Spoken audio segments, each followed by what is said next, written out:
अच्छा जो last time हमने ना अपना लेक्चर पढ़ा था law of conservation of momentum, ठीक है। Law of conservation of momentum one of the law question, ये इंपॉर्टेंट लॉ क्वेश्चन है। लेकिन आज का जो टॉपिक है ये शॉर्ट के हवाले से और लॉन्ग के हवाले से, दोनों पर्सपेक्टिव के हवाले से बहुत इंपॉर्टेंट है। आज का टॉपिक है हमारे पास topic number 8 elastic and inelastic fluid के बारे में आपको बता दिया है, मैंने बता चुका हूं कि अगर बॉडीज आपस में इंटरेक्ट करती हैं, कोलाइड करती हैं, तो हम इसको कहते हैं फ्यूजन ऑफ द बॉडीज। अब दो डिफरेंस हैं कि इलास्टिक फ्लूइड क्या होगी और इनइलास्टिक फ्लूइड क्या होगी। अच्छा, पहले बता दूं कि इलास्टिक फ्लूइड में दो लॉन्ग क्वेश्चन है। एक elastic fluid in one dimension है और दूसरा है elastic fluid in two dimension. और इसी तरह इनइलास्टिक फ्लूइड है, inelastic fluid in one dimension और inelastic fluid in two dimension. Elastic fluid होता है the system in which total kinetic energy remains constant। ऐसा वो सिस्टम जिसमें उसकी एनर्जी का लॉस ना हो। अच्छा, ये बात याद रखनी है कि उस बॉडीज का कोलाइड होना जरूरी है। पहली तो बात आपको बता दूं, ये जो सिस्टम है ये आइडियल सिस्टम है, ऐसा पॉसिबल ही नहीं है कि बॉडीज इंटरेक्ट करें और उसमें एनर्जी का लॉस ना हो। आपकी एनर्जी का लॉस कहीं ना कहीं होता है, कोई हीट की फॉर्म में होता है, कोई साउंड की फॉर्म में होता है। तो ये कन्वर्जन ऑफ एनर्जीज। लेकिन हम देखेंगे इलास्टिक फ्लूइड में क्या क्या होता है। रेजिस्टर के बीच टोटल काइनेटिक एनर्जी में कांस्टेंट। क्या मतलब इसका? लेट्स सपोज कि हमारे पास एक बॉल है, आप इस बॉल को फ्लोर के ऊपर मार रहे हो और वो अगर बॉल कोलाइड करके जमीन के साथ वापस उसी पोजीशन पे आए, तो इसका मतलब है इसमें एनर्जी का लॉस नहीं है। ये बॉल मैंने जमीन पे मारी, उसकी जो काइनेटिक एनर्जी थी यहाँ से कोलाइड होने के बाद वापस उसी पोजीशन पे वो पहुंची है, इसका मतलब है इसमें एनर्जी का लॉस नहीं हुआ। देखिए एग्जांपल ये collision of gas molecules in the closed container. ये example law of conservation of momentum हमने कंटेनर के अंदर जितने मॉलिक्यूल्स हैं वो आपस में कोलाइड करते हैं, लेकिन उनकी एनर्जी, टोटल एनर्जी जो है, टोटल मोमेंटम वो है कंजर्व रहता है, मतलब खत्म या लॉस नहीं। इनइलास्टिक फ्लूइड ऐसी फ्लूइड जिसमें आपकी एनर्जी का लॉस, लेट्स सपोज आपने एक बाल को फ्लोर के ऊपर मारा और वापस अगर उसी हाइट पे नहीं आ रही, इसका मतलब है उस एनर्जी का कहीं ना कहीं थोड़ा बहुत लॉस हुआ है।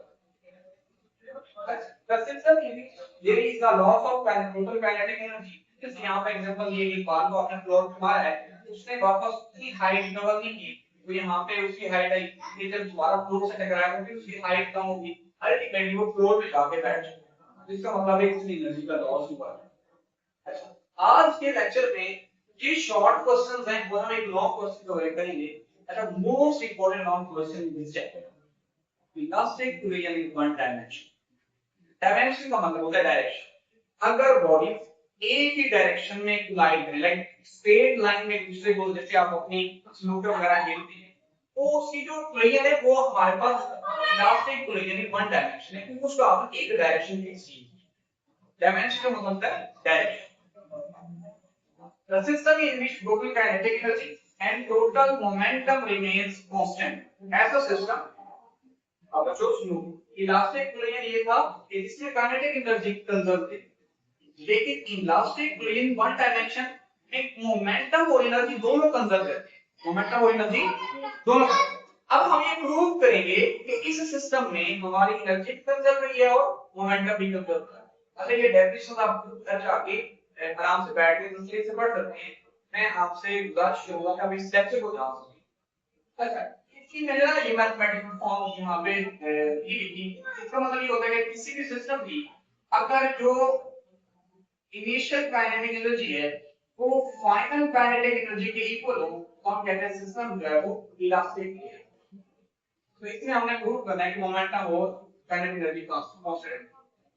इस एक्सप्लेनेशन में मैंने यहाँ पे जो एक्सप्लेनेशन लिखी है वो एज इट आपकी बुक पे है, लेकिन मैंने उसको अपनी वर्डिंग में लिखा है। दो बॉल्स है हमारे पास, एक का मास m1 है, दूसरी बॉल का मास m2 है, और ये आपस में कोलाइड करेंगी। किस कंडीशन में कोलाइड करेंगी? आप सपोज करो कि आपके पास v1 जो है ना, इसकी वेलोसिटी v2 से ज्यादा है। क्या मतलब इसका? आप सपोज करो कि v1 जो है ये 20 मीटर पर सेकंड की वेलोसिटी से बॉल मूव कर रही है, और V2 जो है वो 10 मीटर पर सेकंड की वेलोसिटी से मूव कर रही है। इसका मतलब है कि बॉल थोड़ी देर बाद इसके साथ जाके कोलाइड कर रही है। ये हमारा सिस्टम बिफोर कोलिजन, ये हमारा सिस्टम आफ्टर। अच्छा, ये बिफोर के लिए मैंने V1 और V2 लिखा है। आफ्टर कोलिजन के बाद क्योंकि उनकी एनर्जी, उनकी वेलोसिटी चेंज होगी, तो उसको मैंने क्या लिखा है, फाइनल वेलोसिटी को V1 डैश फीट है। खैर ये टॉपिक हमने law of conservation of momentum में यहाँ पे पढ़ा। अब हमने इसके ऊपर अप्लाई करना है law of conservation of momentum. इसकी क्वेश्चन मैंने आपको लिखवाई थी कि initial momentum of the system will be equal to final momentum of the system. Initial momentum v1 momentum होता है p is equal to mp। तो इस बॉडी का जो मोमेंटम बनेगा m1 v1 और इस बॉडी का जो मोमेंटम बनेगा m2 v। तो इसका initial momentum m1 v1 plus m2 v2 will be equal to m1 v1 dash plus m2 v2 dash या प्राइम। ठीक बात। एक क्वेश्चन लिखने के बाद आपने इस इक्वेशन को अरेंज करना है। देखो ये है m1 v1, आप क्या करो, जो यहाँ पे m1 v1 प्राइम आ रहा है इसको इधर लिखो। इधर m1 v1 प्राइम मॉड के रिजल्ट क्या होगा, नेगेटिव। ये m1 v1 ये जाके माइनस हो जाएगा माइनस m1 v1 डैश। अब इधर m2 v2 प्राइम आ रहा है, कि पॉजिटिव रिजल्ट क्या हो जाएगा, नेगेटिव। ये हो जाएगा m2 v2 प्राइम, ये उधर जाएगा मिलेगा माइनस m2 v2। तो ये समझ आया है, दोबारा रिपीट करो। मतलब आपने v1 वाली वेलोसिटी और v2 वाली वेलोसिटी सेपरेट करनी। अब इसमें मैंने v1 को अलग कर दिया और v2 वाली वेलोसिटी को हमने अलग कर दिया। अब इसमें हमारे पास m1 कॉमन आ रहा है, m1 कॉमन लेकर जाएगा v1 minus v1 prime is equal to, यहाँ पे m2 कॉमन आ रहा है, m2 will be equal to v2 prime minus v2। अच्छा ये जो इक्वेशन बनी है, इस इक्वेशन हमारे पास law of conservation of momentum. हमने दो चीजें प्रूव करी, एक तो कंजर्वेशन ऑफ मोमेंटम, दूसरा कंजर्वेशन ऑफ काइनेटिक एनर्जी। अच्छा काइनेटिक एनर्जी का आपने ना फॉर्मूला पढ़ा हुआ है। काइनेटिक एनर्जी होती है आपके पास, kinetic energy is equal to half m e पढ़ा हुआ है, ये फॉर्मूला पढ़ा हुआ है ना, kinetic is half m e square.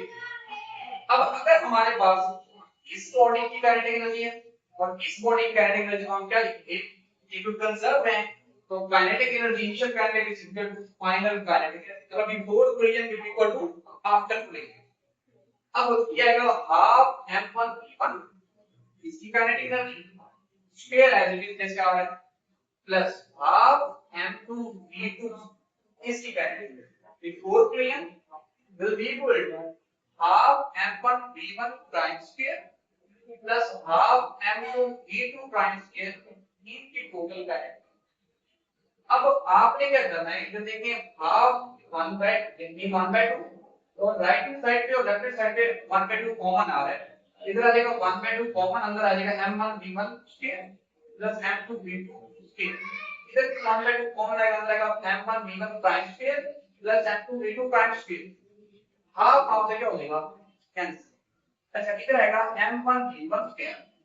अब आपने क्या करना है, एक स्टेप मैंने दो स्टेप कर ली थी। जैसे आपने इधर v1 वाली वेलोसिटी को सेपरेट किया तो v2 वाली वेलोसिटी को सेपरेट किया था, इधर भी आपने क्या करना है, v1 वाली वेलोसिटी को सेपरेट करना है, v2 वाली वेलोसिटी को सेपरेट कर देना। देखिए m1 v1 स्क्वायर, इधर आ रहा है m1 v1 प्राइम स्क्वायर, इसको इधर ले आएंगे तो ये प्लस, इधर क्या हो जाएगा माइनस। इधर है m2 v2 prime square as it is, इसको तो लेके क्या हो जाएगा माइनस m2 v2। इधर क्या कॉमन आ रहा है, मुझे कुछ m1 कॉमन आ रहा है, राइट हैंड साइड पे क्या कॉमन आ रहा है इनका m। अच्छा ये आ जाएगा m1, इधर जाएगा v1 v1 prime, m2 common आएगा v2 prime square minus v। अब आपने इसके ऊपर फार्मूला लगाना है, आपने फार्मूला पढ़ा हुआ है a square minus b square, formula पढ़ा हुआ है, क्या होता है मतलब a square minus b square